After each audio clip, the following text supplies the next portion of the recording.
bonsoir. Nous sommes en direct de nos studios de Yaoundé, la capitale politique du Cameroun. Ce dimanche, l'invité de la reine, celle qui descend dans l'arène, est une femme politique, Patricia Tomano Damjoya est son nom. Elle est femme politique, elle est surtout élue de la nation à l'Assemblée nationale, la chambre basse du Parlement camerounais, et une chambre basse qui a créé la chronique à l'occasion de la session parlementaire qui vient de s'achever.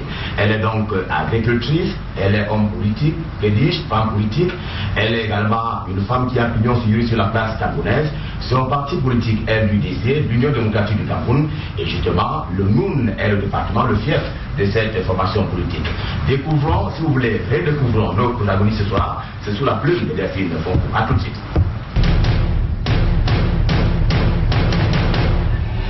Ce soir, c'est Noël en cadeau sur la reine. Et le cadeau, c'est elle, Patricia Tomano Damjoya. Ne l'appelez pas la dame de fer, mais c'est tout connu.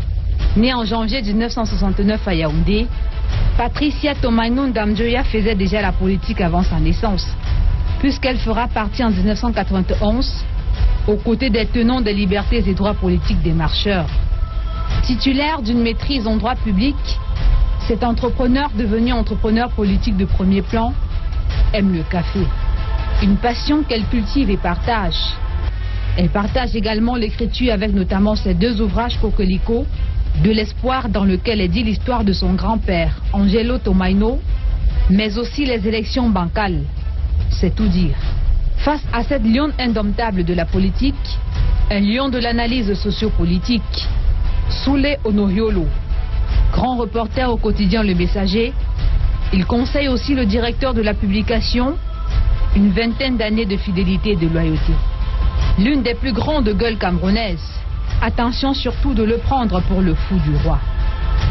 Lui, il fait son baptême de feu ce soir, Ludovic Amara. Chose décidée, il est le chef service politique du quotidien Mutation. Diplômé du Centre de recherche et d'études politiques et stratégiques, Ludovic Amara poursuit actuellement ses études à l'ESTIC. Basta pour le ton qu'il a fait au tribunal le 31 mai 2017. Pour le reste, le duel ce soir sera l'affaire de Saint-Éloi Bidon. Il sera alors face à votre invité principal, Ghislain Pierre Essono. Le monde vous écoute et vous regarde. Merci Delphine, et à dimanche prochain pour replanter le décor de l'émission La Reine. Je vais commencer par accueillir les confrères qui vont nous accompagner pendant cette aventure de 90 minutes ce soir. Soulé Onoyolo, qu'on ne présente plus. Monsieur, bonsoir. Bonsoir.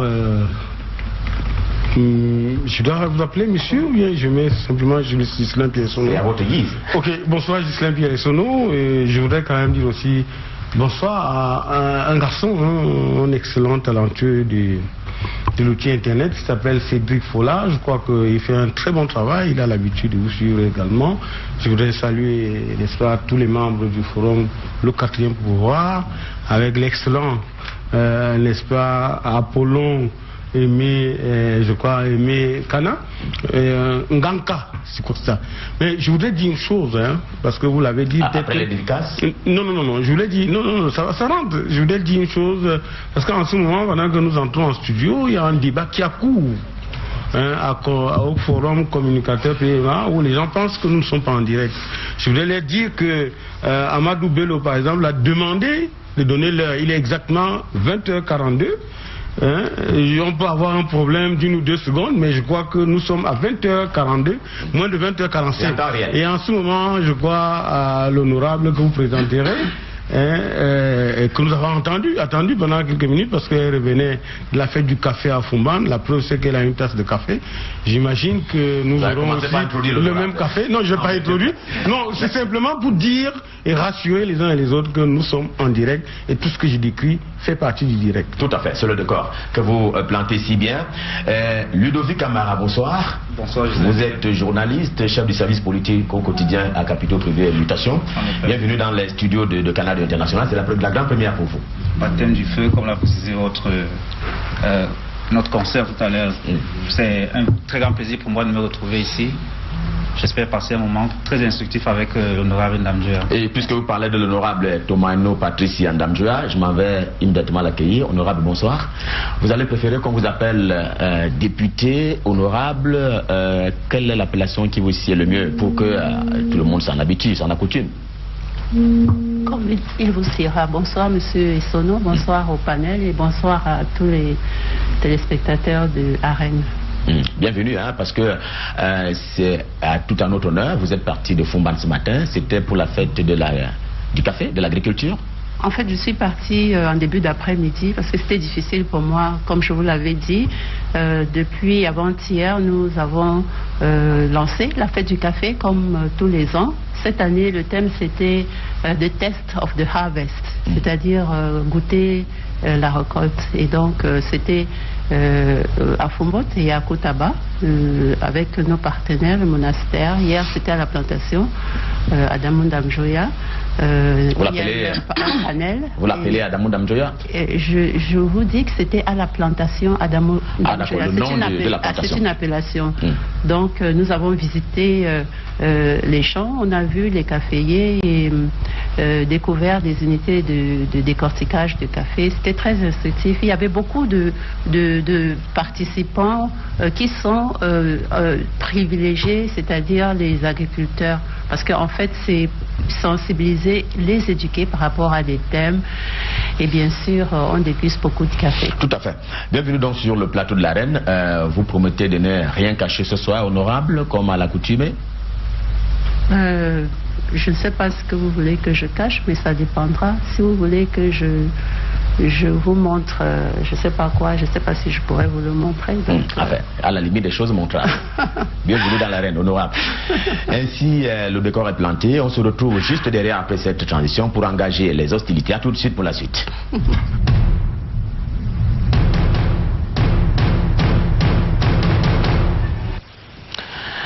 Allez, les débats sont ouverts sous Léono Yolo et Ludovic Amara. Mais première question, je m'en vais la poser à l'honorable Thomas. Alors, qu'est-ce qui s'est passé à l'Assemblée nationale pour qu'on en arrive à ce qu'on vous voit en train de jeter ce matériau?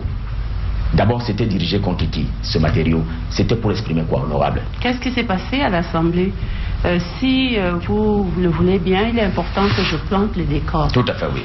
Nous étions en session budgétaire. Comme tous les Camerounais au moins le savent, en novembre, c'est le vote de la loi des finances dans notre pays.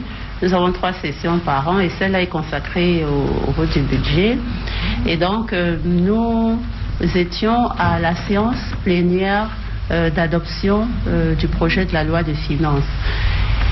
Et vous savez que c'est une phase très importante de la vie des parlementaires parce que, comme je l'ai toujours dit et comme c'est important de le redire ici, les parlements du monde sont nés après qu'il a fallu lever l'impôt et donc il fallait un contrôle et donc c'était important pour toutes les finances de l'État de pouvoir être surveillées, contrôlées par le corps de parlementaires, d'élus. Ici au Cameroun, nous avons une tradition. Le Premier ministre vient à l'Assemblée pour présenter le programme financier, économique et politique du gouvernement.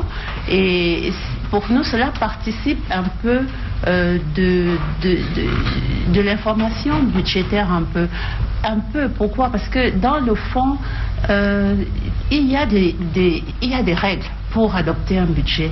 Il y a des délais qu'il faut respecter, il y a le temps imparti pour l'examen. Alors, si on revient en amont, les délais n'ont pas été respectés, c'est ce qui a provoqué votre recours. La loi du Cameroun, c'est-à-dire le nouveau régime financier que nous avons adopté en 2007, est claire. le projet de budget doit être déposé sur la table de l'Assemblée 15 jours avant le début de session. Là, vous êtes d'accord que chaque année, c'est toujours après. On l'a eu 15 jours après. Donc, le délai n'est pas respecté. Mais avant le délai, vous savez, dans les pays véritablement démocratiques, avant que le projet ne soit vraiment déposé, il faut que les citoyens ou les représentants des citoyens puissent pouvoir être au courant, avoir une idée de ce que le gouvernement est en train de projeter, parce que dans le fond, l'objectif final, c'est de pouvoir améliorer leurs conditions de vie. Donc, les règles veulent qu'il y ait une mobilisation, une adhésion, une information. Il y a des débats d'orientation budgétaire qui peuvent être organisés avant même l'adoption, avant que le projet de loi ne soit déposé. Il y a l'information budgétaire qui est permanente, parce que chaque sou de l'État doit être justifié à chaque minute. À l'Assemblée, ce n'est qu'en commission, par exemple, de finances, que les députés peuvent demander à des ministres des éclairages plus précis par rapport à l'utilisation qu'ils ont pu avoir fait. Donc, si vous permettez, ce que vous rappelez là, comme vous le précisez, c'est pratiquement toutes les années que cela arrive. Le projet de loi portant loi des finances est déposé toujours très en retard. Mais on ne vous avait jamais vu dans cette posture-là avant. Qu'est-ce qui s'est particulièrement passé ce 8 décembre? Pour qu'on en arrive là. Chaque année, à l'Union démocratique du Cameroun, nous disons que ce n'est pas normal.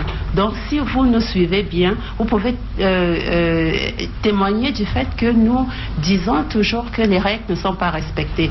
Alors, c'est important de dire aussi qu'en commission de finances, ce qu'on attend quand le gouvernement dépose un projet de loi de finances, c'est des débats. Il faut qu'il y ait des amendements et la grande majorité des députés doit pouvoir vraiment participer pour que on se rende compte qu'il y a eu adhésion des députés et que leur contribution a compté. Combien d'amendements passent?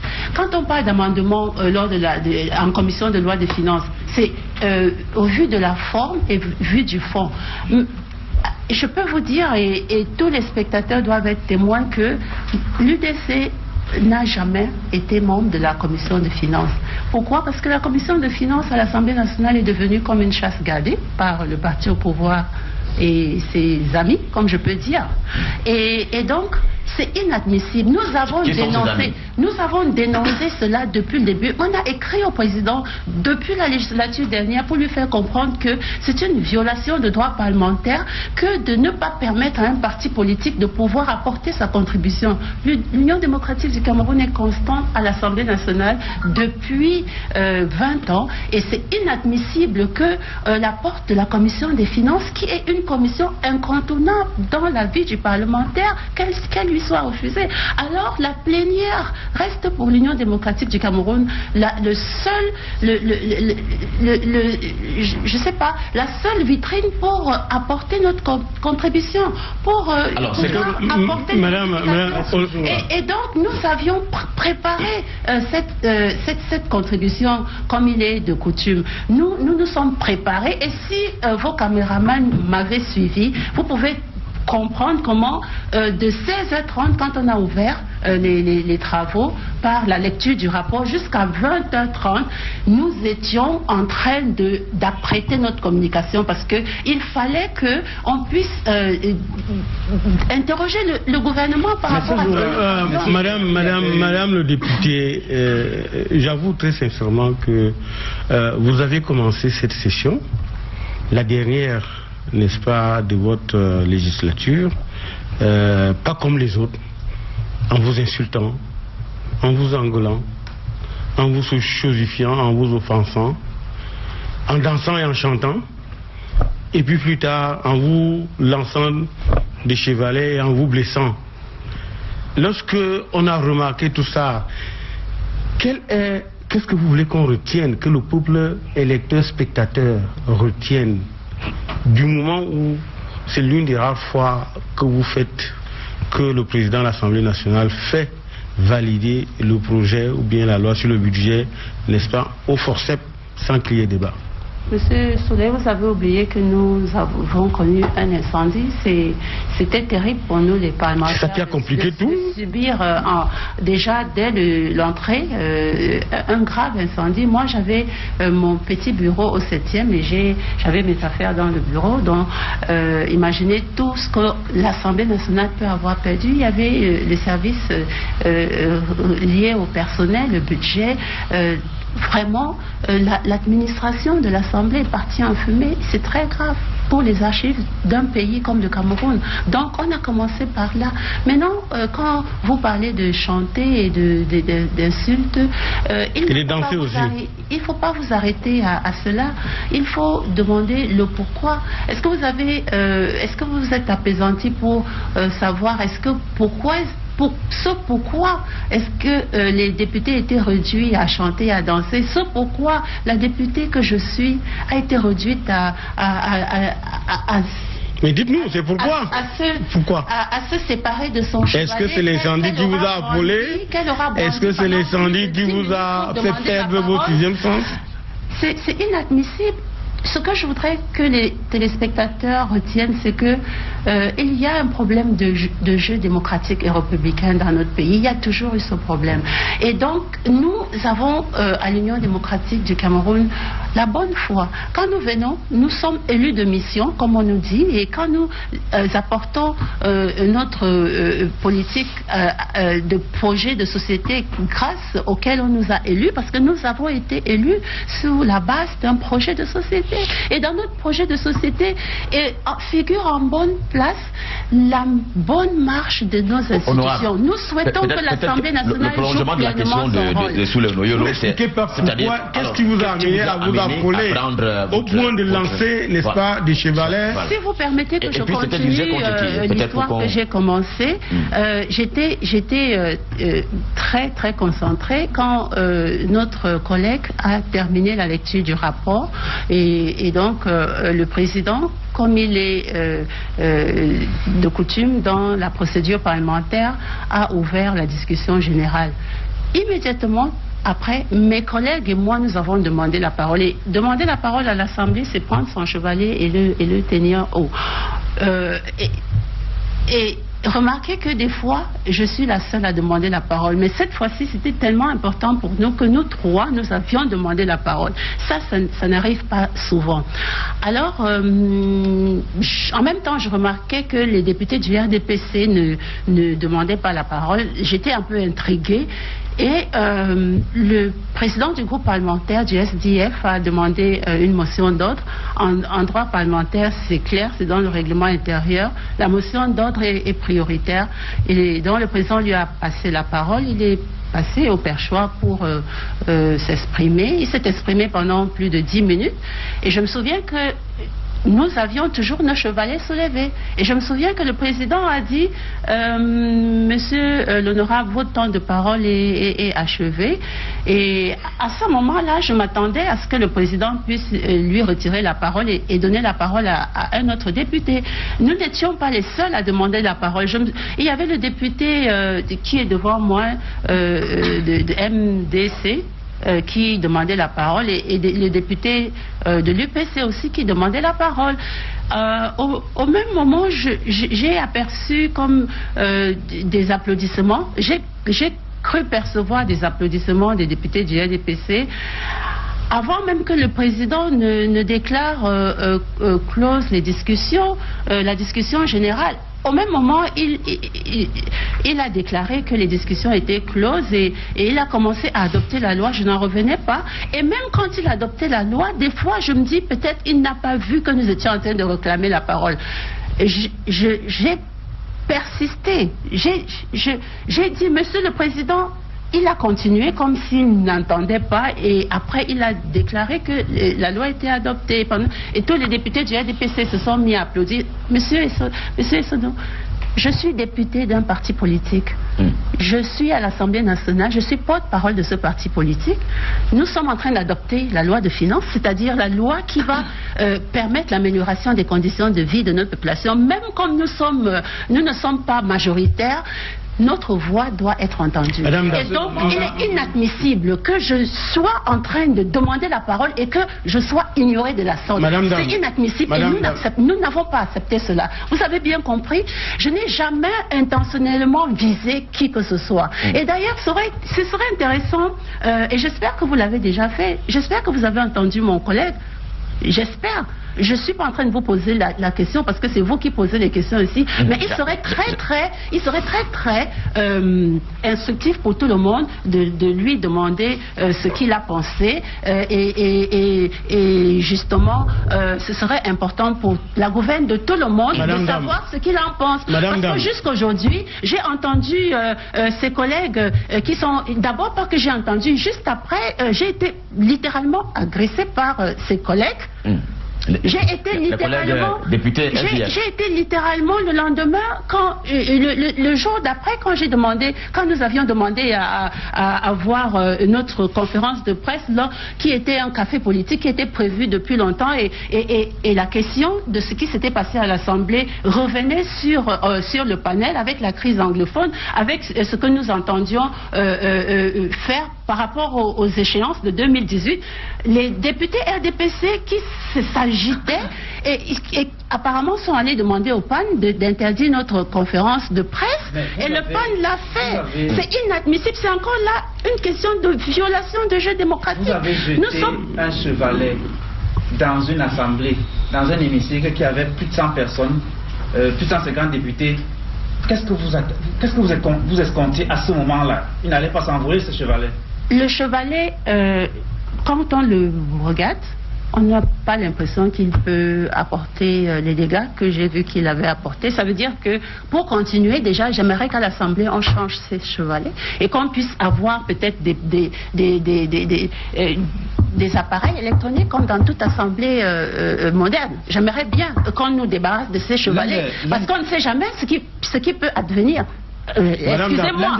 Donc c'est pour vous faire comprendre que, évidemment, que je ne pouvais pas imaginer qu'un petit chevalet, en plastique, parce que j'ai découvert que c'était une arme blanche. J'ai découvert par mes collègues qui sont en train de développer des arguments. Je ne sais pas pourquoi en faire. Justement, que c'était un projectile.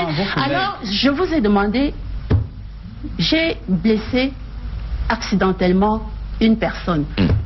Je n'ai rien à faire avec un groupe de personnes. Et de toute façon, ce qui est important de savoir, c'est le pourquoi c'est arrivé. Et c'est plus intéressant pour vous de vous arrêter au pourquoi c'est arrivé. Est-ce que vous trouvez normal que nous soyons un parti politique et que la parole nous soit refusée et que le président de l'Assemblée nationale... il sait très bien qu'il nous refuse l'accès à la commission des finances et il nous refuse de prendre la parole pour présenter notre Madame Dame, quelles que soient les circonstances que vous pouvez convoquer ici, votre acte est regrettable. Il n'est pas normal pour un député qui est là pour légiférer de lancer des armes blanches. Maintenant, vous avez lancé un chevalet, un deuxième, un troisième. En ce moment, quand vous les lancez, vous pensez que vous jouez aux billes? Première chose.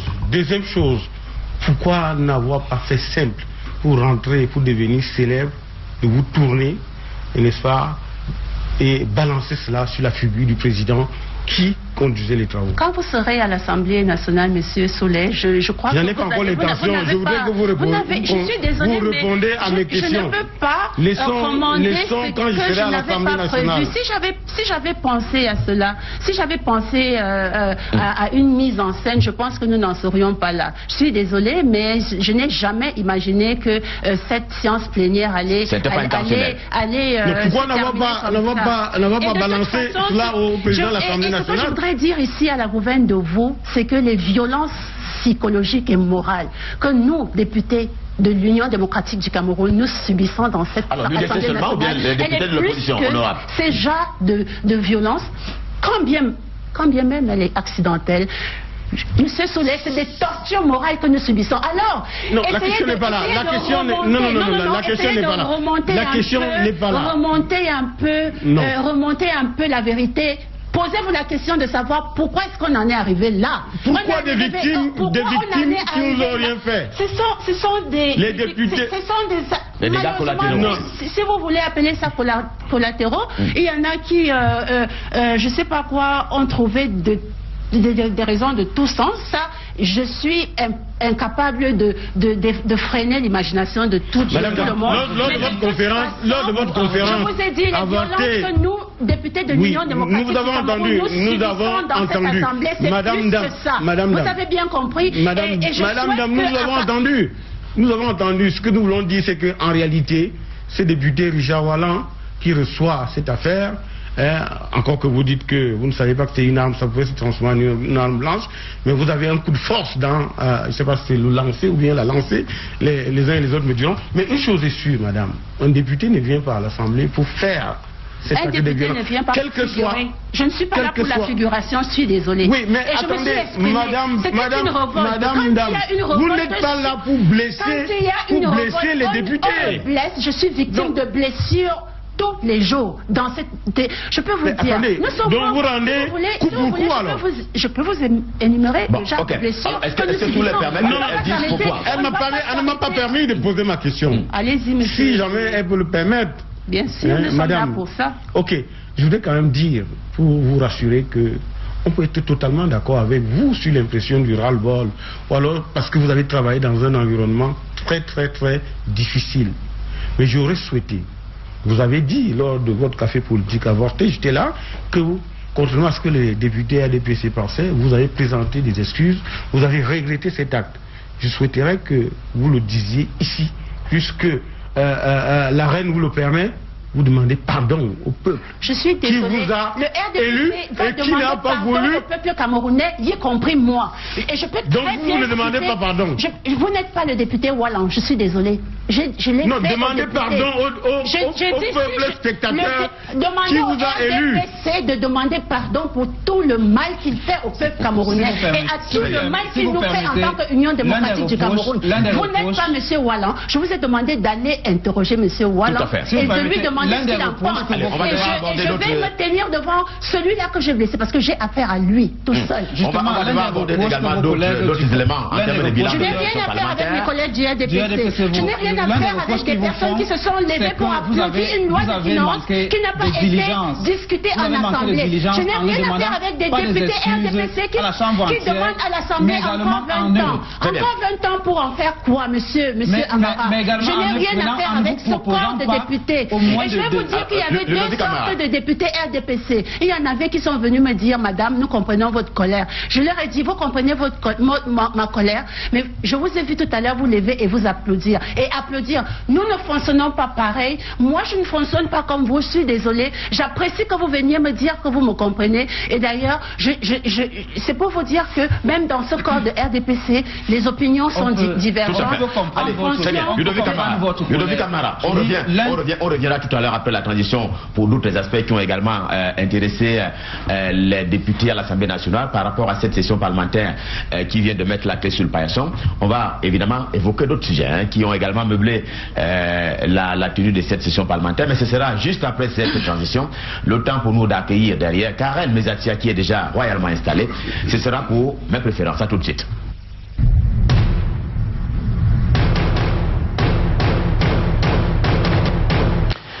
Bonsoir Karel.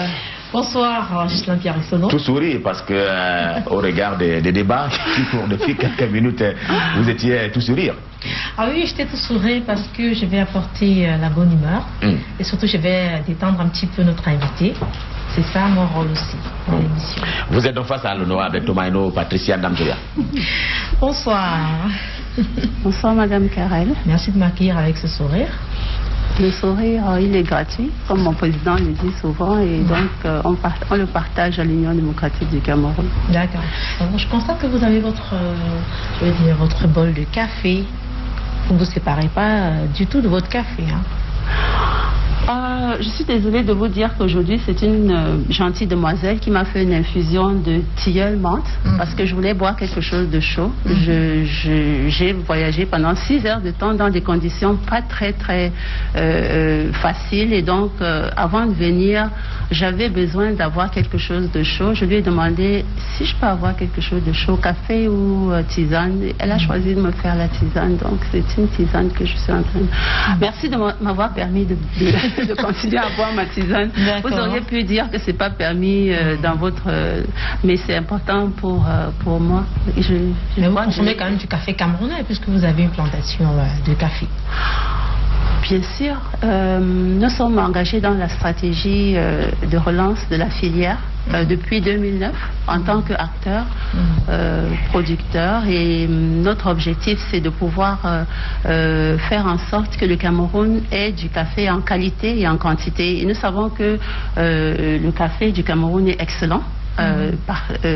Dans toutes les régions, nous avons la chance qu'au Cameroun, on a et du Arabica et du Robusta. Nous avons une responsabilité historique, comme j'aime à le dire.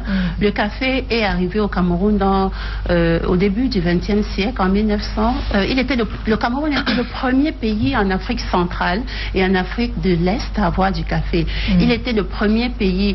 La Côte d'Ivoire n'avait pas de café, ni le Togo, ni la RCA.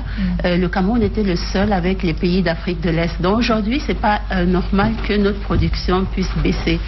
Nous voulons que les Camerounais découvrent leur café parce que jusqu'ici, on l'a exporté vert alors qu'on peut le transformer pour la plus-value pour la sous-région et c'est un peu ce que nous pensons. D'accord. Alors votre père et votre grand-père sont italiens.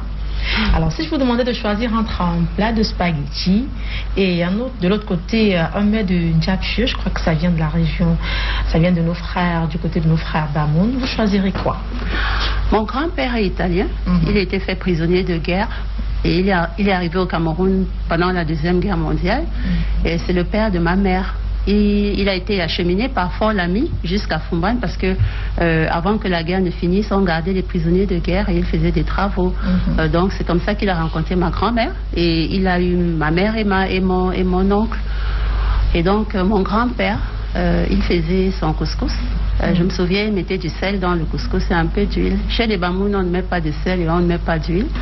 Et c'est pour vous dire qu'aujourd'hui, le couscous chez nous, il se mange de deux façons. Et le njapche, c'est un plat universel aujourd'hui.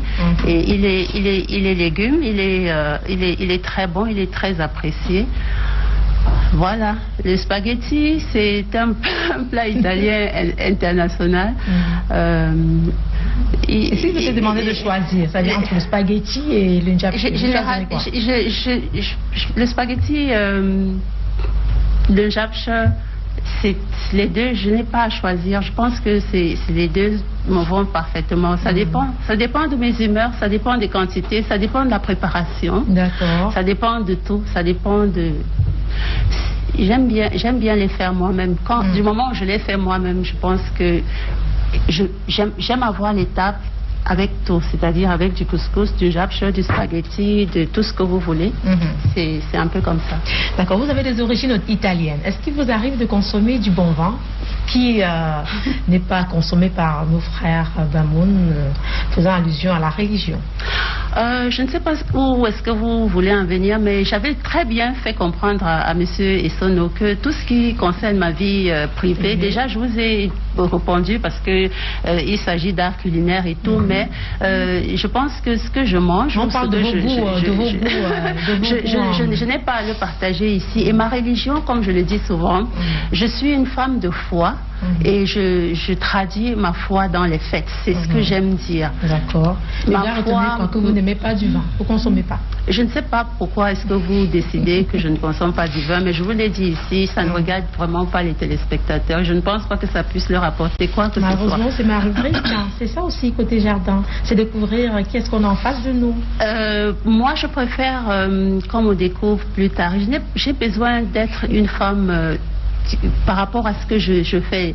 Je suis députée à l'Assemblée nationale. Dites-moi quelles sont les propositions de loi que nous avons apportées et ce que je pense de la démocratie du Cameroun. Vous en reparlerez avec Ghislain tout à l'heure. On va aborder une autre question parce que je n'ai que 5 minutes. Est-ce qu'il vous arrive d'emprunter la moto?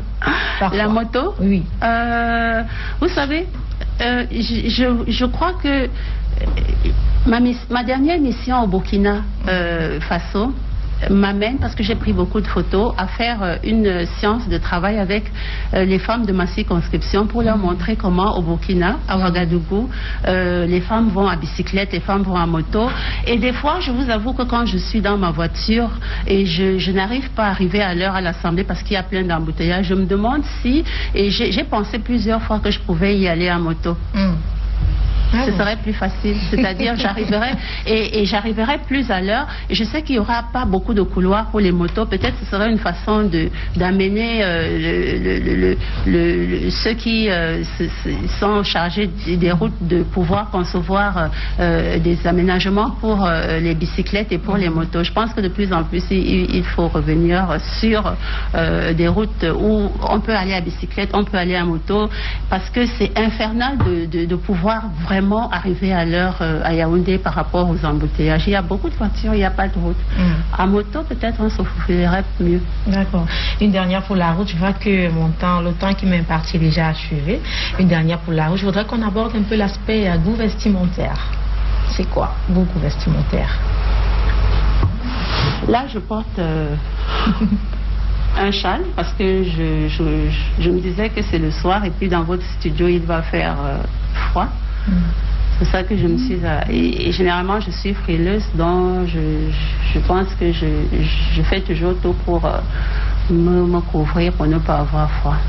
Merci d'avoir répondu à ces quelques questions. On a quand même pu apprendre beaucoup de choses côté jardin. Merci. Merci. Merci également à vous, Karel. On repart avec les hostilités avec Soulé Onoyolo et Ludovic Kamara qui nous accompagnent ce soir pour interroger donc l'honorable Patricia Tomano Ndamjoya. On va aborder d'autres éléments en termes de bilan de cette session parlementaire qui vient de s'achever. Alors, honorable, avant la question de Ludovic Onana, je veux dire Ludovic Kamara qui brûle d'envie de vous poser une question. Est-ce que vous avez l'impression que tel que le budget a été adopté, ce budget, il est légal? Est-ce qu'il va répondre aux aspirations des populations? Ce qui est sûr, c'est que le budget a été adopté sans avoir été discuté en plénière. C'est déjà un problème du point de vue respect des règles, même d'adoption de budget.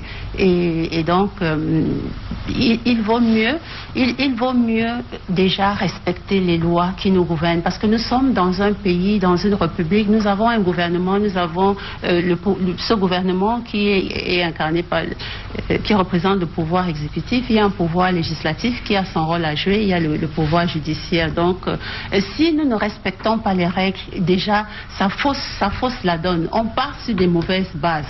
Et quand on part sur des mauvaises bases, nécessairement, on ne peut pas bien arriver. Le budget a été adopté, entre guillemets, comme vous le dites. Il a été adopté puisque il va être mis en application. On aurait bien souhaité poser des questions au gouvernement par rapport à certains aspects qui nous préoccupent. Nous, à l'Union démocratique du Cameroun, nous savons que la politique budgétaire et la politique monétaire vont de pair et que de plus en plus on se rend compte que avec le franc CFA, il y a comme si un enfermement et que difficulté de pouvoir vraiment avoir une productivité effective. On a adopté un budget qui est en hausse. Il est en hausse par rapport à quelle croissance? On aurait aimé interroger le gouvernement pour qu'il nous dise exactement comment est-ce qu'à partir des recettes uniquement fiscales, on peut pouvoir avoir un accroissement de la productivité, parce que nous, ce qui nous préoccupe, c'est l'adhésion, la mobilisation des populations. On a toujours eu l'impression que les populations étaient mises à l'écart. Peut-être on va revenir sur l'aspect décentralisation. Tout à fait, on parlera de la décentralisation. Mais ça va ensuite, Ludovic, pour les questions. Madame Dame, est-ce que le fait pour le PAN de faire adopter le budget en force n'est pas une façon d'exprimer, n'est-ce pas, sa totale adhésion dans le RDC du moment où, est-ce que ce n'est pas une façon de tendre la main au président national du RDPC et au président de la République du moment où vous étiez là à la dernière session, n'est-ce pas, de votre mandature, et que d'ici l'année prochaine, si les élections ne sont pas organisées en mars, vous rentrez, n'est-ce pas, dans ce que je pourrais appeler la session décrétoire, parce qu'il faudrait la magnanimité du président de la République pour vous permettre de continuer. Est-ce que tout cela n'était pas bien organisé pour permettre, pour amener le président de la République à montrer que vous êtes, n'est-ce pas, ou alors le RDPC lui-même est très en phase avec lui. Maintenant, est-ce que le fait que, parce que vous parlez d'un budget qui a été mal adopté, est-ce que le fait que l'opposition et qu'il n'y ait pas eu de débat peut impacter négativement sur l'exécution de ce budget? Est-ce que vous pouvez me dire, M. Souley, par rapport à 35 ans du pouvoir RDPC, où on en est? Chaque année, nous adoptons les budgets, mais quelle est la situation effective de notre pays? Il y avait 3 questions que nous avions à traiter. Vous n'avez même pas remarqué que nous n'avons pas eu une séance plénière d'interpellation du gouvernement cette session. C'est inadmissible encore. Nous avions 3 questions. Il y avait une question sur la décentralisation, il y avait une question sur le dialogue, parce que pour nous, on a l'impression que le fait qu'on ferme le dialogue dans notre pays, le fait qu'on ait l'impression qu'il n'y a pas une culture par le gouvernement en place et un appel au dialogue pour une cohésion nationale ou une unité nationale. Ce manquement fait qu'il y a, on est en permanence en ébullition. Ce que nous avons vécu à l'Assemblée lors de cette session en est une illustration. Demain, les hostilités vont se déplacer. À l'Assemblée, c'est un peu encadré, mais imaginez que les hostilités se déclenchent ailleurs. Les routes, c'était notre 3e préoccupation. Les routes du Cameroun sont affreuses. Je sors de Koutaba.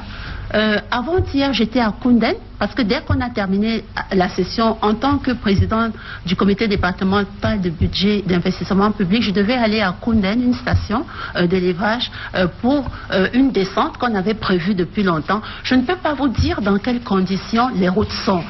Alors, qu'est-ce que vous voulez que je dise? On vote les budgets.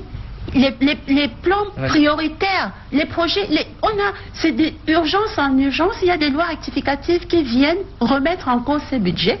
Nous avons voté la loi de règlement. C'était la première des lois qu'on nous a fait voter. Mais quand on voit la loi de règlement, qu'est-ce qu'on peut dire? On aurait souhaité qu'au Cameroun, il y ait une cour de comptes au lieu d'une chambre de comptes. Parce que, comme on dit, la cour de comptes serait là pour entrer dans la gestion des comptes. Ça veut dire qu'on présente des comptes, on fait des additions, il y a des lois rectificatives, il y a des ordonnances qui viennent tout changer, il y a des plans d'urgence qui gouvernent le Cameroun. Le Cameroun est gouverné par urgence. Qu'est-ce que vous attendez d'un tel budget? Le budget ne va pas améliorer les conditions de santé. Le taux de mortalité maternelle reste élevé au Cameroun. Vous voyez les conditions dans lesquelles nos enfants vont à l'école. Et même, comme je l'ai dit, comment est-ce qu'on peut espérer toujours avoir des recettes à travers la fiscalité, alors que le Cameroun regorge de terres fertiles, de personnes, d'hommes et de femmes intelligents. Madame Dame, permettez que je vous relance. Permettez que je vous relance, parce que j'ai le sentiment que vous répondez pas à ma question. Vous bottez en touche. Premier volet de ma question. Vous êtes là parti sur une spirale, n'est-ce pas, d'un décret qui va vous maintenir à l'Assemblée nationale. Or, quand vous indiquez la grande pagaille, tout ne va pas. Est-ce que vous allez refuser, n'est-ce pas, de reconduire votre mandat qui sera plutôt décrétoire et non, n'est-ce pas, venant du peuple? Deuxième chose, est-ce que vous pensez que ce budget ayant été mal adopté, il va impacter négativement sur, n'est-ce pas, sa mise en œuvre? par rapport à votre dernier volet, je l'ai répondu, ça veut dire, j'ai bien démontré que budget de 2017, 2018, 2016, 2015, on voit que c'était clair qu'il y a une situation de régression. L'État demande la réduction du train de vie de l'administration. On se demande où en est la performance de l'administration, parce que c'est vrai qu'il y a un... J'aimerais tellement rester avec vous pour parler vraiment de tout ce qui fait qu'on ne puisse pas espérer beaucoup des budgets qu'on vote à l'Assemblée. Mais vous me demandez par rapport aux élections, nous à l'Union démocratique du Cameroun, on a souhaité qu'on puisse réviser la Constitution et réviser le Code électoral. Pourquoi? Parce que nous disions que le vote c'est le premier devoir et au-delà de cette préoccupation. On aimerait qu'on organise les élections en 2018. Ça sert à quoi de prolonger ou oui, comme il a dit ainsi, cela fait partie des revendications de l'UDC. Ça va ajouter quoi au Parlement depuis le mandat précédent. Honorable, depuis le mandat précédent, vous revendiquez effectivement qu'on revoie le code électoral, qu'on révise la Constitution. Mais la question de Soulé, elle est la suivante. Maintenant qu'on est parti éventuellement pour un report, et s'il y a une progression, je veux dire une progression éventuelle, est-ce que si le chef de l'État décide d'une progression du mandat des députés, vous allez en jouir ou pas? Je souhaiterais qu'il a les pouvoirs de carrément dissoudre l'Assemblée, vous le savez, n'est-ce pas? Oui. Il peut le dissoudre. Pourquoi est-ce qu'il ne le ferait pas? À quoi est-ce que cette Assemblée lui sert? Alors, je reprends la question de Soulé. Est-ce que si le chef de l'État décide de la progression des mandats, vous allez en jouir ou alors vous allez stopper d'exercer votre métier, enfin, votre activité de député? Vous savez, quand nous avons été élus, il y a plusieurs opinions qui pensaient que nous ne devions pas siéger parce que les élections ont, bien sûr que tout se passe comme on sait, les élections ne sont pas transparentes, mais nous ne sommes pas nommés. Nous avons été élus par plusieurs centaines de Camerounais qui ont cru à notre projet de société. Okay. Et comme je vous l'ai dit, le vote, c'est le premier devoir et c'est le premier droit citoyen. C'est la première des libertés, la liberté de choix. Et c'est ce que nous revendiquons. C'est la liberté d'expression. Je me suis exprimée à l'Assemblée, c'est pour marquer que nous avons le droit. Nous ne quémandons pas la parole à l'Assemblée nationale. Nous avons le droit. Nous ne quémandons pas la parole. Nous sommes dans un pays démocratique. Et c'est le respect, le moindre respect du jeu démocratique. Madame Dam, vous restez aérienne. Je vais vous reposer la question autrement. Dans votre parti politique, on vous concède 2 mandats, n'est-ce pas, à la fois, sauf si je me trompe.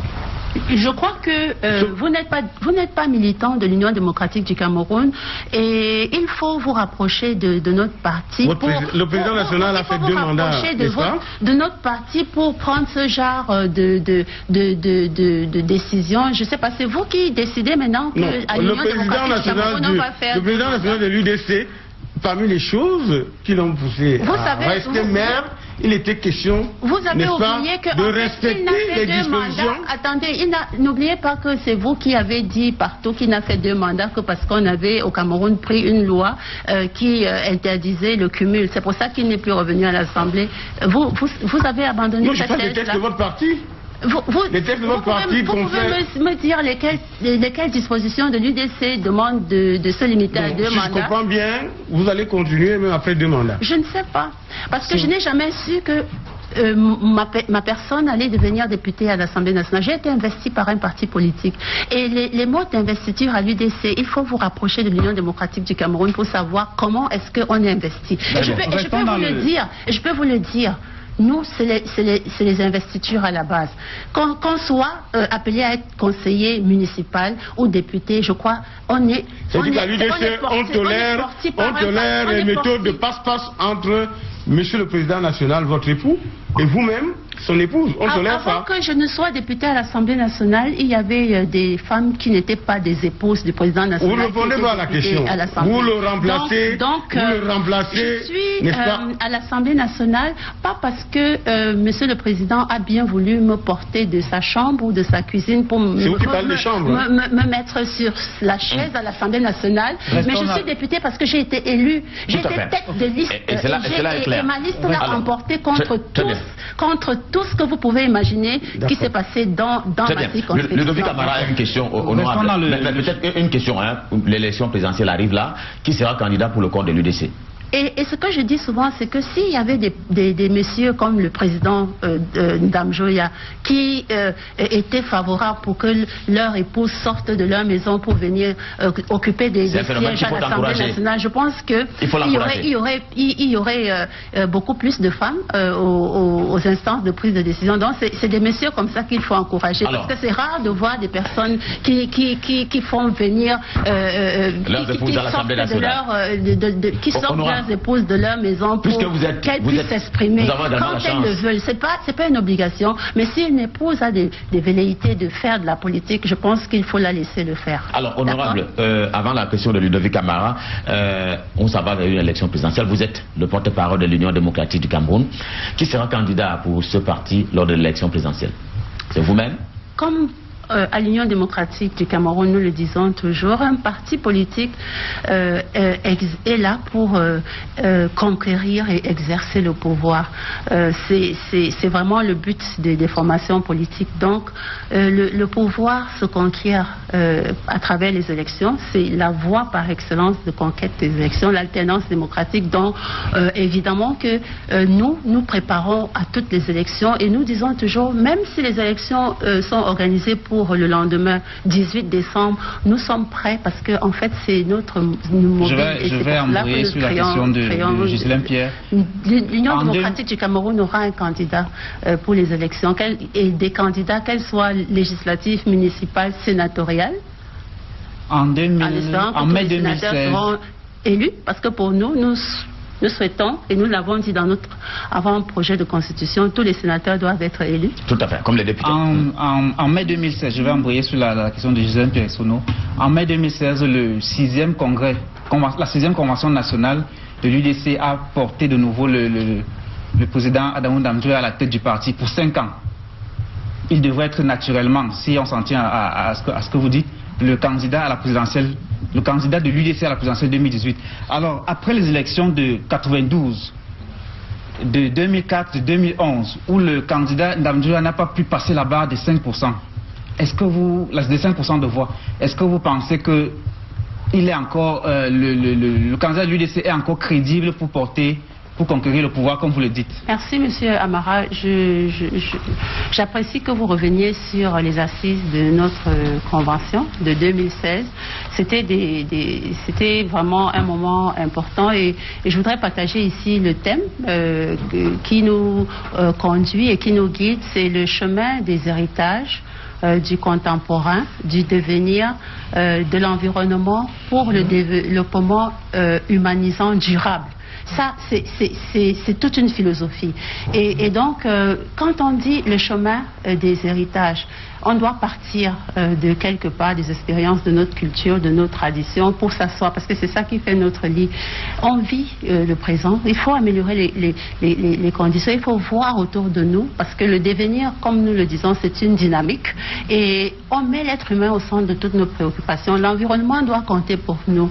Et quand on parle du docteur Adamou Ndamjoya, j'aime répéter ce qu'il nous dit souvent. Il a présidé une réunion au Vatican en la présence du pape. Je ne sais pas combien de présidents de la République l'ont déjà fait. Ça veut dire qu'il a un parcours exceptionnel. Et quand on a toujours voulu le réduire à un président de parti politique, parce que nous, à l'Union démocratique du Cameroun, nous sommes une association d'hommes et de femmes qui pensons qu'il est un modèle de notre... Nous devons tout faire pour pouvoir puiser de son expérience. Le docteur Adamou Ndamjoya est multidimensionnel. Il a été dans ce pays un ministre exceptionnel. Et quand il est passé par les affaires étrangères, le ministère de l'Éducation nationale, quand c'était encore un grand ministère, et vous savez, des personnes, des avocats, des médecins, des diplomates, quand on les croise, ils disent, Monsieur le Président, nous avons votre bac, ils sont fiers, nous avons votre brevet. Alors je dis, c'est un monsieur qu'il faut respecter. Et nous devons avoir la chance, nous en tout cas, les militants de l'Union démocratique du Cameroun, nous avons la chance d'avoir un monsieur sur qui on peut s'inspirer. Donc, ne le réduisez pas, s'il vous plaît, à un maire, ne le réduisez pas à un président de parti politique. C'est un homme religieux. Il participe dans le monde. On l'appelle. Il a été membre, il a été parmi les personnes qui étaient expertes pour la réforme du système des Nations Unies. Le Cameroun devrait en profiter. Le Cameroun tout entier devrait en profiter. C'est dommage. Justement, les élections toujours penser qu'il est là pour devenir président de la République. Vous savez, pour lui, c'est vraiment, comme je vous l'ai dit, combien de présidents. On pense aujourd'hui, on revient sur Platon, on revient sur Socrate. Qui peut me dire, qui pense encore à... Je ne sais pas. Je ne voudrais pas offenser quelques présidents qui sont au cours de ces dernières élections sont assez indicateurs du niveau de popularité qu'il a. C'est un pédagogue, c'est un formateur. Il s'investit dans la formation, l'éducation. Et justement, il a fait de notre circonscription un espace démocratique. Et comme je sais que vous allez me poser la question, si toutes les régions de notre pays avaient 4 députés, comme dans notre région. Je n'aime pas réduire mon département, le Noun à un département, parce que c'est là encore une injustice. Je parle toujours de région quand je parle du Noun, parce qu'on a été ravalé en département. Alors si toutes les régions, je dis des régions du Cameroun avec ces espaces démocratiques. Revenons à la candidature. Je pense que la donne serait différente à l'Assemblée nationale. Revenons à la candidature du candidat. Oui, je voudrais c'est un écrivain. Le président, il est poète. Je ne sais pas combien, et je ne peux pas vous dire combien de manuscrits. S'il avait le temps, j'aurais souhaité qu'il se consacre à vous nous demandons, est-ce que vous pensez que c'est encore l'homme qui peut porter l'UDC à la tête de ce pays? Nous éduquer, nous les députés et les sympathisants, et qu'on reconnaisse tout ce qu'il a fait pour le Cameroun. Je pense que il faut que nous puissions reconnaître qu'il y a des hommes sur lesquels il faut compter. Très bien. Madame Dam, je voudrais juste vous rester avec le président Damdoya. Oui, moi je suis de ceux qui confirment que le président Damdoya a beaucoup apporté dans ce pays, et en dehors de ce que Madame vient de dire, qui est complètement vrai. Le président Damdoya, c'est un apôtre de la paix, c'est un apôtre du dialogue. Mais Madame Dam, je constate que vous êtes tous au contraire. Premièrement, vous avez dit que vous étiez fileuse, vous avez confessé, mais en plus il faut ajouter que vous avez du sang chaud. Avant le dernier incident, vous vous souvenez d'avoir balancé, n'est-ce pas, des documents en pleine session, la même loi des finances aujourd'hui, qui vous vaut d'être célèbre. Et puis, si on va plus le permettre, vous permettez que j'avance. Monsieur, je n'ai pas besoin de célébrité. Si je pouvais ne pas être vu, vous permettez que j'avance. La célébrité, c'est pas mon genre, je vous en prie. Excusez-moi. Vous permettez que j'avance? Oui, avancer, mais je voulais juste vous dire que je ne vais pas vous donner mon brouillon pour que vous me donniez les mots que je dois utiliser. Vous avez été regardé à Mondo Vision en balançant un certain nombre de choses. Là n'est pas le problème. Mais je remarque que vous êtes le contraire de l'éthique, du dialogue, de la paix que prône le docteur Damdoya. J'ai cité la loi de finances que vous avez balancée, l'incident d'il y a quelques jours, et puis dans le Noun, on se souvient, il y a des langues qui disent que vous avez séquestré le prophète Donatien Boyomo pour une histoire, et il a dû être délivré par le gouverneur de la région de l'Ouest. Sans oublier qu'il y a des gens qui pensent que vous êtes régulièrement irrévérencieuse, irrespectueuse et impertinente vis-à-vis du roi sultan de Bamoun. Est-ce que vous avez intégré, n'est-ce pas, la violence dans votre mode opératoire? Tout à fait. Alors, je vais permettre à l'honorable de répondre tout de suite après. Le temps pour vous de préparer éventuellement quelques éléments de réponse. On va observer une très courte pause. Le temps d'accueillir juste derrière. Vous allez me donner le temps de évidemment, vous aurez tout le temps pour répondre aux préoccupations. Pourquoi ne pas répondre maintenant? Elle a oublié, Ghislaine. Le temps, et naturellement, il y a une segmentation de l'émission qu'on doit quelque peu respecter. C'est le temps du duel. Ce sera comme cela a été promis avec Saint-Éloi Bidon, qui lui aussi est déjà installé. À tout de suite donc pour la suite.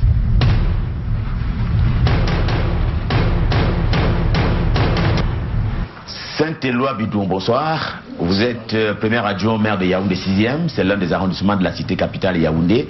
Vous êtes militant du RDPC, mais progressiste au sein de cette formation politique. Alors, je voudrais vous laisser quelques minutes face à l'honorable pour essayer d'exprimer quelles sont quelques-unes de vos préoccupations. Bien entendu, vous y allez. Honorable, bonsoir. Bonsoir, monsieur Saint-Éloi. La fois que nous nous sommes vus, c'était à l'Assemblée nationale. Oui, et vous m'avez de façon très chevalesque raccompagné dans ma voiture et j'apprécie ce que vous avez fait. Vous me souvenez, on était ensemble et puis les flammes allaient tellement vite et on était restés là, on se demandait ce qu'on allait faire et puis vous avez dit, il vaut mieux ne pas traîner. Et j'ai dit, ok, vous m'avez demandé où j'avais garé ma voiture et vous m'avez raccompagné. J'ai apprécié. J'ai votre sympathie. Par contre, je voudrais quand même vous dire que vous avez un très beau châle. On dit jamais à une femme mariée qu'elle est belle, mais je prends le risque que vous êtes belle. J'espère que cela va aller jusqu'au bout. Vous avez l'air très douce. Mais malheureusement, il y a quelques jours, derrière ce visage d'ange, on a découvert une animosité à nul autre pareil. Comment vous expliquez ça? En fait, je vous ai dit, c'était une révolte. Je me suis exprimée contre la violation du jeu démocratique et républicain. C'est normal. Vous savez, quand on est victime d'abus, d'injustice, on ne sait pas, on est vraiment en droit. Je suis une républicaine et pour moi, si l'autre ne respecte pas le contrat n'a pas été respecté à l'Assemblée. Le président de l'Assemblée doit pouvoir jouer pleinement son rôle. Nous sommes un parti politique, on doit être écouté. Vous avez fait un autre homme battu. Les statistiques qui nous viennent des tribunaux d'instance démontrent qu'il y a plus d'hommes battus que de femmes battues. On a vu un homme battu et pourtant vous n'avez pas les muscles qui vous confèrent. Mais je voudrais vous demander... Vous êtes sérieux quand vous dites que les statistiques montrent que les hommes sont plus battus que les femmes? Aujourd'hui? C'est vrai? Je suis sérieux, madame. Je vais vérifier, mais oui. Si c'est... Rassurez-vous, je suis maire en passant. Oui, je vais vérifier. C'est une question que je pose souvent. Parce que ce serait une évolution... Non, mais ce n'est pas ça le problème. Non, mais c'est important. Est-ce qu'à l'UDC, je ne souhaiterais pas qu'on continue à battre les femmes. À l'UDC, les hommes commencent à être battus. Je pense que ce serait bien de... On a vu mon Dieu, Vision, qui avait des traces de vos coups de poing. Vous voyez un peu, mais ce n'est pas ça la question. Je voudrais dire que je voudrais tout simplement. J'espère qu'on puisse rentrer dans ma tête et ma frustration pour voir les violences psychologiques que je subis. Entre la violence psychologique et la violence physique. Je pense que les tortures morales sont plus gravées. Et ça, vous savez, la communication, je parle de journaliste, la communication verbale, je pense que c'est pas plus de 6%. Hein. La communication, généralement, quand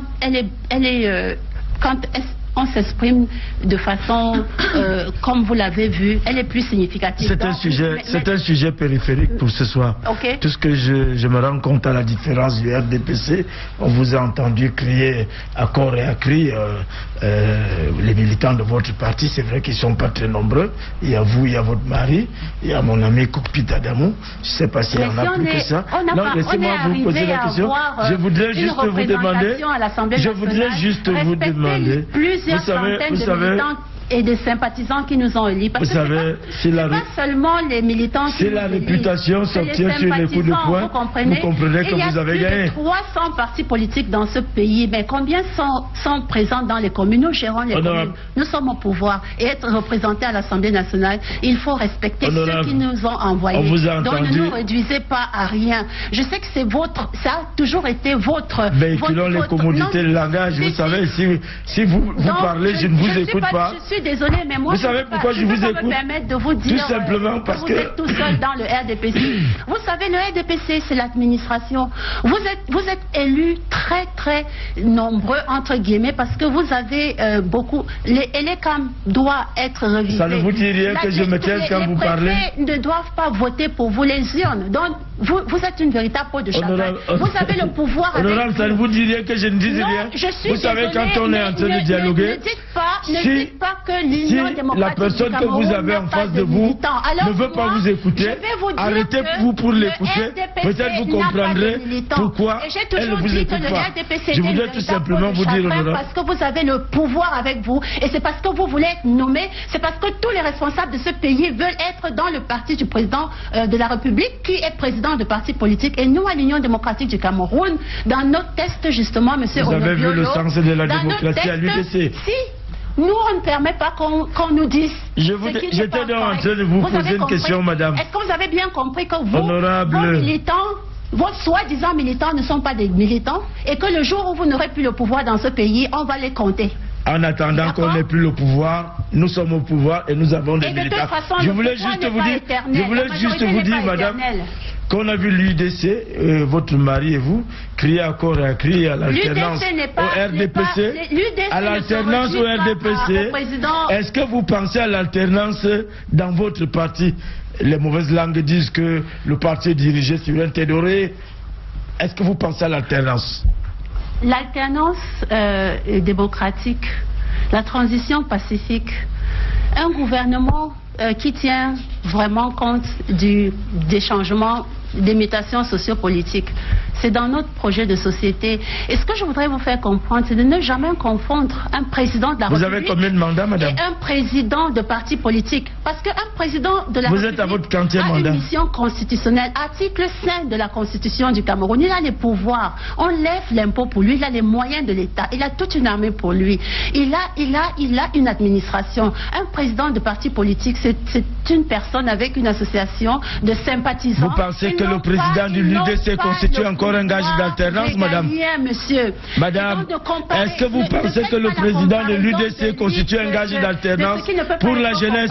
Moi, je répondrai à votre question si c'est des aspects comparables. Est-ce qu'il n'a pas son avenir derrière lui? On ne peut pas comparer un président. On ne peut pas trouver mieux dans votre parti? Il y a combien de partis politiques au Cameroun, monsieur Bidon? Répondez aux questions, madame. Il y a combien de présidents de la République? Il y a un seul, parce qu'il a une mission constitutionnelle. Répondez aux questions. Et je vous ai bien dit, ne réduisez pas le docteur Adamou Damjoya au président de parti. Est-ce que vous pensez pour les Camerounais c'est impératif et c'est urgent de savoir qui peut diriger le Cameroun demain?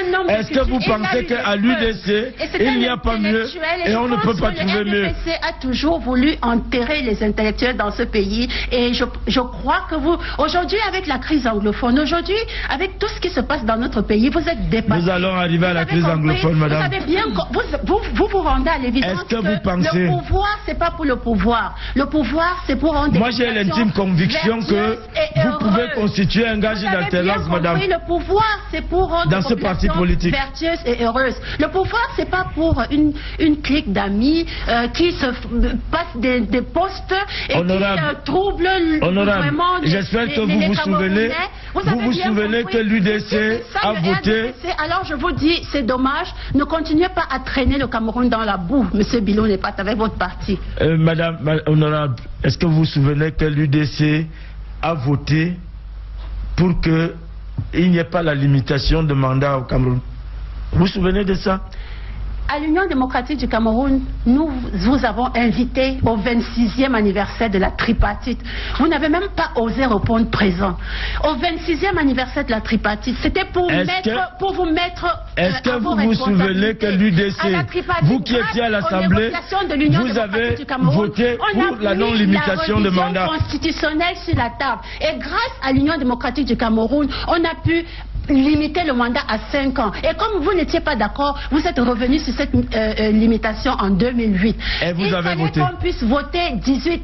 Pourquoi est-ce que vous décidez que... Allez voir ce qui se passe. Et vous avez voté. Et c'est ça aujourd'hui. Allez voir nos bulletins, monsieur Bidon Pat. C'est ça aujourd'hui qui pose problème. Vous voulez me faire croire que nous avons voté. Je suis désolée, mais il y a 3 types d'expressions. Il y a le bulletin nul, il y a le vote contre, et nous avions voté contre. Et je peux vous tenir témoin d'aller rechercher les archives pour que vous compreniez qu'il y avait... Souvenez-vous... Je crois qu'il y avait 4 bulletins contre. Souvenez-vous que votre mari a eu à prendre position publiquement. Contre parce la crise anglophone. La crise anglophone. Et les autres de la coordination, que la question de la révision est venue au niveau de la tripartite. Et il n'y avait pas que ça. Il y avait la Cour de compte. Il y avait que le président devait être voté à un scrutin à 2 tours. À quoi cela vous sert au Cameroun d'avoir un président qui est à peine voté à 10%? Honorable, sur la crise anglophone, vous avez soutenu la partition du Cameroun. Qui est chef de gouvernement? Vous avez soutenu la partition du Cameroun. Ma circonscription Fumban a réuni les pères fondateurs, monsieur Bidoupas. Vous êtes en train de faire là une dictée préparée, madame. Nos pères fondateurs. Non, vous êtes en train de faire une dictée préparée. Et dans cet héritage-là, le fédéralisme, c'était la forme crise anglophone. qu'ils ont acceptée. Vous êtes pour ou contre la partition du Cameroun? Qu'est-ce que vous avez fait de ce fédéralisme? L'unité nationale peut s'exprimer à travers quelques formes. La forme de fédéralisme peut être l'une des formes. La décentralisation que nous avions portée sur la table pendant la tripartite et que vous n'avez jamais voulu. Et la raison pour laquelle jusqu'aujourd'hui elle n'est pas effective, alors que si elle avait été effective, il n'y aurait pas eu crise anglophone aujourd'hui. Vous êtes vraiment incapable. Pourquoi vous n'avez pas posé la question à l'Assemblée nationale? Je venais de vous dire qu'on avait 3 questions. Si vous suivez, je vous ai dit qu'il y avait une question qui portait sur la décentralisation. Suivez quand même. Ce n'est pas la décentralisation. Aujourd'hui, c'est la forme de l'État. C'est la forme de l'État qui est remise en question. On vous attendait sur le débat, sur la décentralisation, sur le fédéralisme. Vous avez opté pour la partition du Cameroun. Et vous avez soutenu les sécessionnistes. Il n'y a pas. Pour nous, il faut se réunir sur la table. Inviter tout le monde, dialogue national. Chacun apporte son idée. Et à la fin, tout le monde, c'est tous les Camerounais. Tout le monde, c'est qui? C'est pas seulement organiser des missions qui partent et qui ne reviennent jamais avec des rapports. C'est inadmissible pour un gouvernement. C'est pour ça que je dis la question vous a dépassé. Vous êtes pour la partition. C'est pour ça que nous avions dit qu'à l'Assemblée nationale, on devait pouvoir, en tant que représentants des populations, prendre nos responsabilités en main. Le dialogue doit être inclusif. La crise doit être débattue au niveau national. Et tant qu'elle ne le sera pas, on ne pourra pas s'en sortir. La gestion du ADPC, vous voyez où elle nous mène? D'accord. Vous avez... De toutes les façons, nous sommes sur le bon chemin. Nous avons opté pour le dialogue, sauf que ça ne se discute pas avec des sécessionnistes qui ont décidé de partager le Cameroun. C'est inacceptable. C'est votre point de vue. Et vous avez soutenu ça. Vous n'avez jamais convoqué ces sécessionnistes-là. Merci infiniment à vous, Saint-Éloi Bidung. Comme ça se dit au Cameroun, ça a été une rencontre de titans à l'occasion de ce duel. Infiniment merci. Vous allez devoir rester où vous repartez immédiatement après. C'est tout un honneur pour nous. Mais on va aborder la quinzaine des dernières minutes de cette émission en essayant un peu de parler également du fait local à Fumban. Peut-être il y a une question qui me brûle les lèvres, moi aussi, depuis que nous avons lancé cette émission. Honorable, pourquoi il n'y a pas, vous qui voulez que la démocratie s'enracine au Cameroun, que le débat public ait lieu, vous l'avez revendiqué à l'Assemblée nationale, mais pourquoi il n'y a pas de kiosques à journaux à Fumban? Est-ce que ce n'est pas une façon pour vous de refuser que la masse critique se construise du côté du Noun? J'avoue qu'à la bibliothèque municipale, nous avions initié, et c'était vraiment une préoccupation pour moi, que nous ayons des journaux tous les jours. Vous pouvez aller voir au niveau de Messa Presse. Je me suis investie personnellement pour tout ce qu'il fallait faire pour que nous ayons des journaux.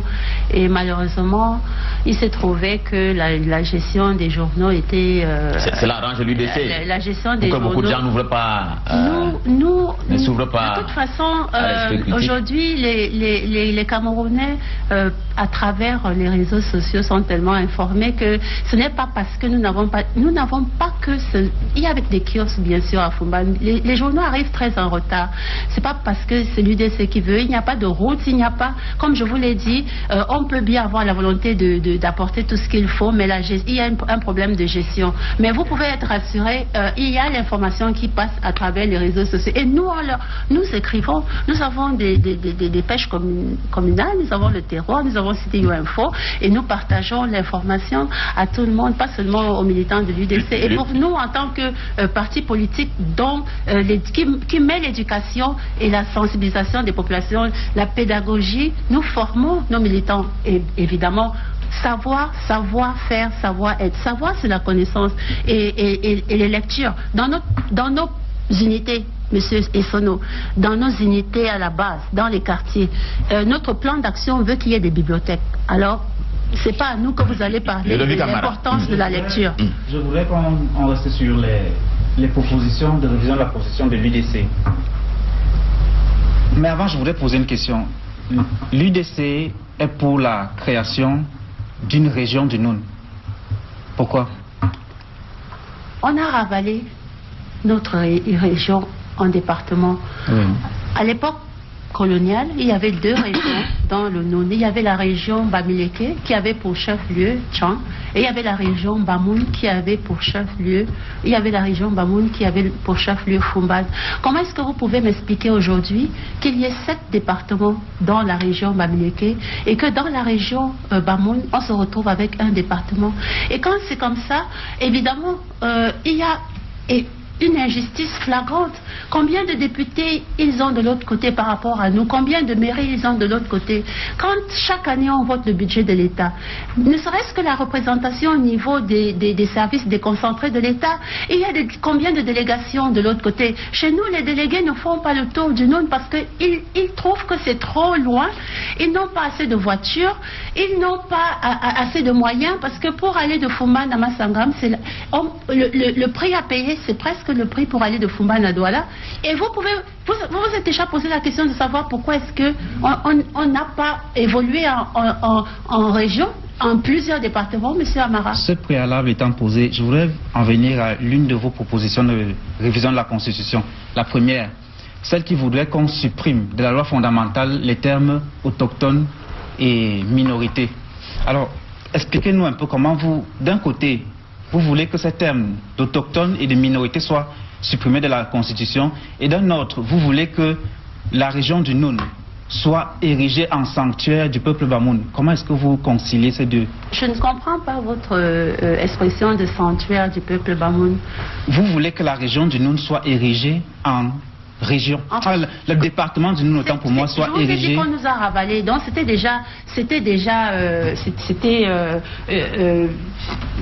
la région, c'était une région Bamoun. On nous a ravalé en département. Mais est-ce que là, on souhaite juste que nous ayons, que nous retournons en région, comme la région Bamileke avait une région qui est devenue 7 départements. Nous, on est resté un département. C'est pas normal. Donc une région par groupe ethnique. C'est pas ça. Pourquoi est-ce que vous ne trouvez pas qu'il y ait 7 départements pour le groupe ethnique des Bamileke? S'il vous plaît. Allez, honorable, madame, dame, on a été surpris lors du lancement de la session de constater que le SDF voulait insérer la question anglophone. C'est vrai, c'est bon. Mais vous, les députés, peut-être très affairés sur les perdièmes, sur les jetons de présence et autres choses, vous avez laissé en 2014, n'est-ce pas, la disposition, je veux parler de l'article 34, qui dit, du règlement intérieur de l'Assemblée, qui dit que ce sont les ministres qui définissent l'ordre du jour de la session. Comment avez-vous accepté qu'un pouvoir, fut-il exécutif, téléguide et diligente les travaux en session? Première petite question. La deuxième petite question, honorable, c'est que on a le sentiment que la bataille sultan contre le président national de l'UDC continue à rendre la ville de Fumban comme une ville fade et sans relief. Est-ce qu'aujourd'hui, comment est-ce que vous pensez que les uns et les autres peuvent taire leurs querelles pour que la ville de Fumban décolle le plan du développement finalement est bien développée et naturellement, en répondant sur la question je l'ai dit, je vais terminer par ça en attendant, c'est que lors du café politique, n'est-ce pas, organisé en votre faveur, en votre honneur par le club des journalistes politiques, j'étais parmi ceux qui devaient vous interviewer sur la crise anglophone. Et l'occasion ayant été loupée, est-ce que vous pouvez nous dire aujourd'hui ce que vous pensez de cette crise et naturellement du prolongement, l'enlisement, la crise et qui ne fait que s'éterniser? Alors, vous avez 3 minutes pour apporter le chapeau de 3 questions, ce sera que vous disiez un mot sur la sécession et l'Amazonie. Par rapport à la crise anglophone. Vous avez 3 minutes pour apporter les éléments de réponse à ces questions-là. En fait, la position du SDF lors de cette session n'est qu'une position que le SDF avait déjà depuis le début de la crise, comme l'Union démocratique du Cameroun. Je me rappelle que nous n'avions cessé, à chaque fois que nous prenions la parole, que ce soit en mars, en novembre 2016, en mars 2017 et en juin 2017, nous les députés, que ce soit de l'UDC ou de SDF, à chaque fois j'avais posé une question au Premier ministre par rapport à la crise. Cette question n'est jamais passée. Et donc, c'était pour moi l'occasion, quand je vais à des rencontres avec les radios, les médias, je leur faisais comprendre que l'Assemblée était un pouvoir. Nous avions dans le règlement intérieur des mécanismes qui nous permettent de nous saisir de la question. Je me disais, l'Assemblée représente des populations. Elle peut porter à l'ordre du jour un débat. Elle peut porter un débat à l'ordre du jour. Et monsieur Onoyolo, je vous assure, je n'en revenais pas ces derniers temps avec ce qui s'est passé et les revendications du SDF. J'ai suivi des chroniqueurs de nos radios qui revenaient sur le fait que l'Assemblée nationale n'a aucun pouvoir pour se saisir de la crise anglophone. C'est le pouvoir de l'exécutif, je n'en revenais pas. Ils ont fait l'apologie et ils se sont comportés comme si ils ne savaient pas et comme s'il y avait un ordre de pouvoir. Et alors, moi, je me dis, c'est pas normal qu'on puisse détourner un peuple. Vous le dites, nous avons dans nos tests clairement des dispositions qui disent qu'un débat peut être porté à l'ordre du jour, mais les questions prioritaires sont celles du gouvernement. Cela ne veut pas dire que le Parlement ou les députés ne peuvent pas porter à l'ordre du jour à travers leur conférence de présidents un débat. Mais s'il y a plusieurs débats, la priorité sera celle du gouvernement. Ça, c'est ce qui est dit dans le règlement intérieur. Donc, le Parlement a les pouvoirs pour, à travers une conférence de présidents et à la demande des députés, porter un débat à l'ordre du jour. Le Parlement a le pouvoir, je pense à article 31, de pouvoir commettre une commission spéciale quand il y va d'un intérêt majeur. Ça peut aller jusqu'à la commission d'enquête parlementaire. Donc j'aurais dit ici tout haut que le Parlement est un pouvoir et que le pouvoir du Parlement lui permet de se saisir de la crise tout comme l'exécutif. Et nous n'étions pas d'accord à l'Union démocratique du Cameroun parce que nous avions appris qu'il y avait des députés de toute tendance confondue appartenant au nord-ouest et au sud-ouest qui avaient été envoyés en mission entre-temps. L'Assemblée n'était pas au courant. Ça veut dire que on ne sait pas qui les a envoyés en mission. On n'a jamais eu leur rapport. On n'a jamais eu le rapport du gouvernement. Donc vous voyez que c'est inadmissible quand ça se passe comme ça. Et c'est pour ça que nous disons que nous rêvons, we have a dream. Notre rêve, c'est que l'Assemblée puisse jouer pleinement son rôle. Votre deuxième question concerne l'autorité traditionnelle. Je vais vous faire savoir... Sur le développement de la file de Fumban, pas seulement sur l'autorité traditionnelle. Aujourd'hui, la dualité entre le sultan et le maire, n'est-ce pas, cette dualité fait en sorte que la ville ne fait que se désagréger. Et elle aujourd'hui même. Je ne sais pas si vous êtes allé à Fumban ces jours-ci et si vous avez vraiment compris le dynamisme. La commune de Fumban, dès 1996, avec l'impulsion du docteur Adamo Damjoya, avait décidé d'une espèce de décentralisation de facto. Ça veut dire qu'il avait compris qu'on ne peut pas faire sans compter sur l'adhésion des populations. Les populations adhèrent à la politique du maire. Les populations sont mobilisées pour les actions des communes parce que tous les conseillers municipaux sont choisis à travers des élections dans leur village. Ils représentent leur village, donc ils concourent au développement par rapport aux moyens qu'ils ont. La Fumban aujourd'hui a reçu un très important financement de la BAD. Le sultanat a levé le pied.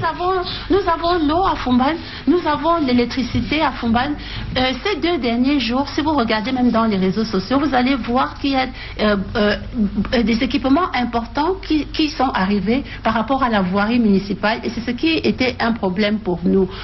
Fumban est une très belle ville, et Fumban, quand je vois ce qui se passe dans certaines communes de Yaoundé ici, je me demande toujours si tous ceux qui ont eu souvent l'idée de jeter l'opprobre dans nos villes, regardent ce qui se passe dans la capitale. Quand il pleut ici à Yaoundé, on ne peut pas circuler. La poste centrale est complètement immergée. C'est inadmissible. À Foumban, quand il pleut, on peut circuler. Tout à fait. Et la troisième question de Soulé. Yaoundé a un super-maire. Vous comprenez un peu, Yaoundé a un super-maire, le délégué du gouvernement. Et puis par rapport à l'autorité traditionnelle, comme le président, le docteur Adamou Ndamjoya le dit toujours, il n'a vraiment aucune relation particulière ou problème particulier avec quelque autorité qui soit. Lui, il est régi par les tests. Les tests qui le régissent, que ce soit avec les autorités administratives ou que ce soit avec les autorités traditionnelles, sont clairs. Et je vais vous dire ici qu'il a fait des réflexions pour reformer l'autorité traditionnelle au XXIe siècle. On se rend compte, c'est qui l'autorité traditionnelle dans notre pays? La Constitution du Cameroun reconnaît dans son article 2 les valeurs traditionnelles.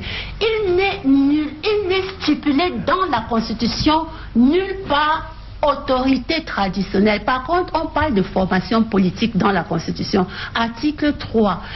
Les formations politiques concourent à l'expression du suffrage universel. Maintenant, où se placent les autorités administratives et les autorités traditionnelles dans notre pays? Vous savez, en 61, parmi ce qui a été dilué, comme la fédération, comme le fédéralisme a finalement été dilué. Parmi ce qui a été dilué, c'est qu'à Foumban, en 61, on avait décidé qu'il y aurait une chambre des chefs traditionnels, à l'image de ce qui se passe en Grande-Bretagne. Parce que notre pays est foncièrement traditionnel. S'il y avait une chambre des chefs traditionnels, comme ils avaient décidé à Foumban, les chefs traditionnels auraient un pouvoir, comme le pouvoir parlementaire. Ils auraient la latitude et ils ne seraient pas les auxiliaires d'administration auxquels ils ont été ravalés aujourd'hui. L'autorité traditionnelle dans une république n'a pas de pouvoir. Alors, il faut sur la crise anglophone, l'Amazonie. L'autorité traditionnelle aujourd'hui n'a pas de pouvoir. Et les autres, on a ravalé et c'est inadmissible. Parce que pour nous, on ne peut pas être en même temps autorité traditionnelle et être partisan. Est-ce que vous trouvez normal qu'un individu qui se réclame autorité traditionnelle d'un peuple soit un chef, un partisan, et qu'il accepte de prendre une place de sénateur nommé contre 10 places de sénateurs qu'on aurait pu élire dans le département? Vous trouvez ça normal? Vous trouvez normal qu'un chef traditionnel puisse aller par exemple avec ses amis partisans, parce que c'est eux qui gouvernent au Cameroun, interdire que par exemple le maire de la ville de Foumban a un projet de marché de marché moderne ou de musée, d'espace structurant, parce que lui il est en train de construire son musée familial. Alors la mairie n'a pas le droit d'avoir un musée parce que lui il a déjà un musée familial. Est-ce que vous trouvez que c'est la démarche d'un chef traditionnel? Normalement c'est pas correct. Ou vous êtes politique, vous entrez dans la politique, ou vous êtes chef traditionnel et vous restez dans la tradition. Honorable, la crise anglophone, nous c'est clair, on a dit pas de sujet tabou. Il faut discuter, il faut qu'il y ait un dialogue. On est parti de ce qui s'est passé à Foumban en 61 et on a clairement vu qu'il y avait le dialogue, il y avait les méthodes de consensus, de concertation, qui sont des héritages que nous ont laissés ces pères fondateurs. Donc, quand il y a un problème qui se pose, le problème de la crise, c'est un problème de dialogue. C'est parce qu'on n'écoute pas. Mais vous parlez également de lâcher du lest. Qu'est-ce que vous entendez par lâcher du lest? Dans votre vous en appelez au dialogue, voilà. Lâcher du lest. Qu'est-ce que vous entendez par lâcher du lest? Oui, en fait, c'est une question de trop de centralisation. La décentralisation veut qu'on donne des pouvoirs aux régions. D'ailleurs, la Constitution n'est pas appliquée, puisqu'il aurait fallu qu'on ait des régions dirigées par une assemblée régionale avec un conseil exécutif. L'UDC est donc pour la décentralisation ou bien pour le fédéralisme? Aujourd'hui, nous sommes très engagés, nous sommes des républicains. À l'heure actuelle, nous sommes ceux qui avons défendu le plus la décentralisation dans ce pays. Parce qu'en fait, c'est des formes. La régionalisation, la décentralisation. On vous a bien compris, honorable. Vous êtes favorable à la décentralisation. Mais il ne faut pas s'arrêter au concept. À ce que les populations participent effectivement à leur développement. Exactement, c'est la mobilisation, donner le pouvoir aux populations pour qu'elles adhèrent à une politique. Parce que le développement part des localités. Quelle est donc la forme de l'État que vous proposez? Quelle est donc cette forme de l'État que vous proposez pour que les populations participent? Nous sommes des républicains. Le Cameroun est un État uni et décentralisé. Et il faut évidemment que cette décentralisation soit effective. Tout à fait. Allez, honorable Tomano, Patricia Ndamjoya, deux petites questions parce que le temps nous tient malheureusement à la gorge. Que vous inspire les noms suivants? Paul Biya, en 30 secondes. Paul Biya, c'est le président de la République du Cameroun. Et Ibrahim Bombonjoya.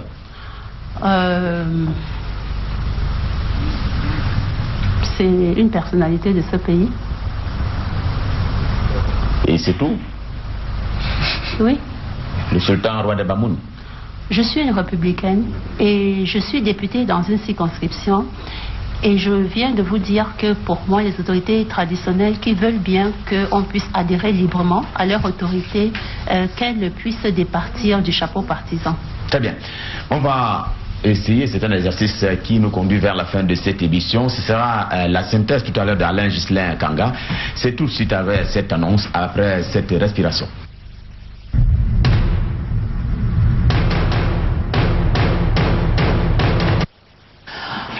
Alain Kanga, bonsoir. Bonsoir, Lucien. Comme d'habitude, vous allez nous redire tout ce qui a été dit au cours de ces 90 précédentes minutes.